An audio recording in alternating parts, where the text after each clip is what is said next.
Live from Quezon City, Philippines.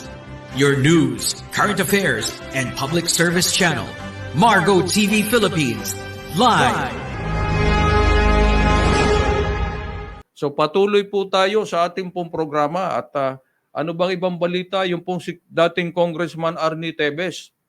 Kung inyo pong matatandaan, medyo nagkalma po yung balita at natakpan na po ito ng ibang mga balita.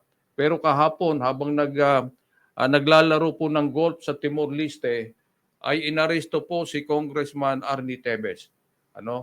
At siya po ay nasa kamay na ng ating pong International Police.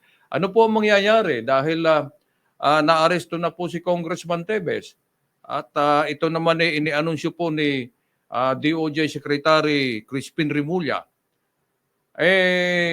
Siyempre po ang proseso po ng extradition isasagawa at more or less iuuwi po o makakauwi po ng Pilipinas ito pong dating kongresista para harapin po ang lahat ng mga akusasyon po laban sa kanya.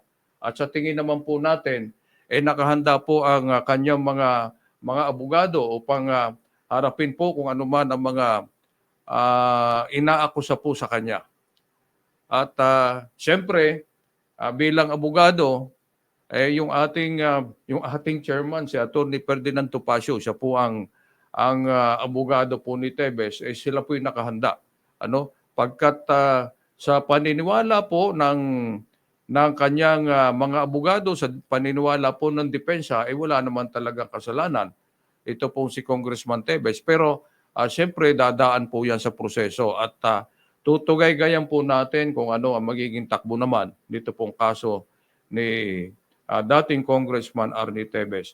Sana lumabas po ang totoo, kung ano po talaga ang totoo sa likod po ng kontrobersyang ito na medyo siyempre na-damage na rin po yung kanyang pagkatao bilang kongresista at siya ay naging biktima ng tinatawag na trial by publicity.